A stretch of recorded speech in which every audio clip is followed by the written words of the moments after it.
Today, we will explore one of the most profound thinkers in Western philosophy, Arthur Schopenhauer.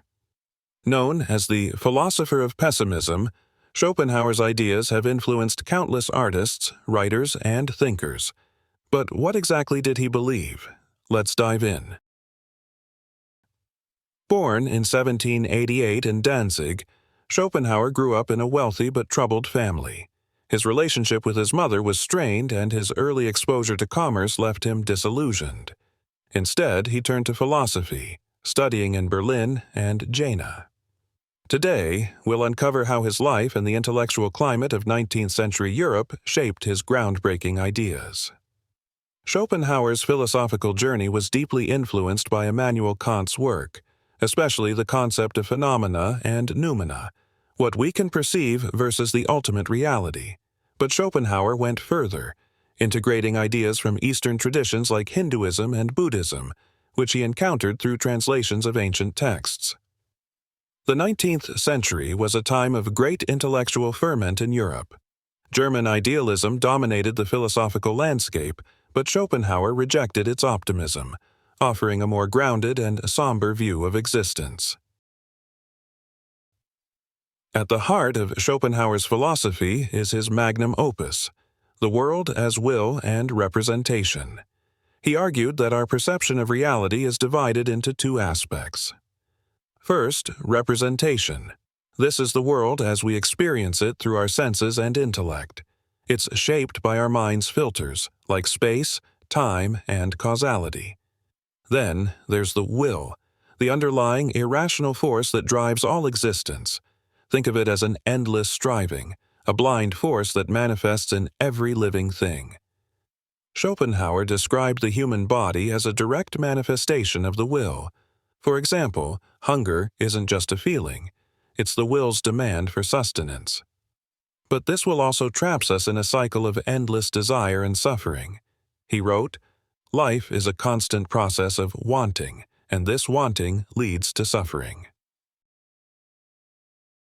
Why is Schopenhauer called the philosopher of pessimism? Because he believed that life's suffering far outweighs its joys. Happiness, he argued, is merely the temporary cessation of pain. Imagine achieving a long-desired goal. The satisfaction fades quickly, replaced by a new desire or the boredom of having nothing to strive for. As he put it, life swings like a pendulum backward and forward between pain and boredom. Unlike the optimistic philosophies of his contemporaries, Schopenhauer offered a stark, unvarnished view of the human condition. Amid this bleak outlook, Schopenhauer found solace in art. He believed that aesthetic experience offers a rare escape from the tyranny of the will. Art, he argued, reveals the Platonic ideas, timeless truths beyond the chaos of the everyday world. Music, in particular, held a special place in his philosophy. He saw it as a direct expression of the will itself.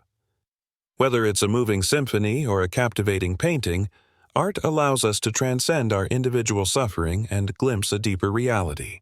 He wrote, "Art is the universal language of humanity." Schopenhauer's ethics revolved around compassion. He believed that recognizing the shared suffering of all beings is the foundation of moral behavior.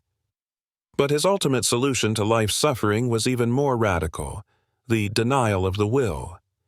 This means resisting our desires and striving, embracing asceticism, and turning away from the will's demands. In this state, a person achieves a kind of inner peace and freedom from the endless cycle of wanting. As Schopenhauer wrote, "The negation of the will is the only path to true freedom."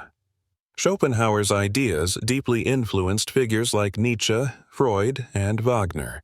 His philosophy resonates with modern existentialism, psychology, and even mindfulness practices.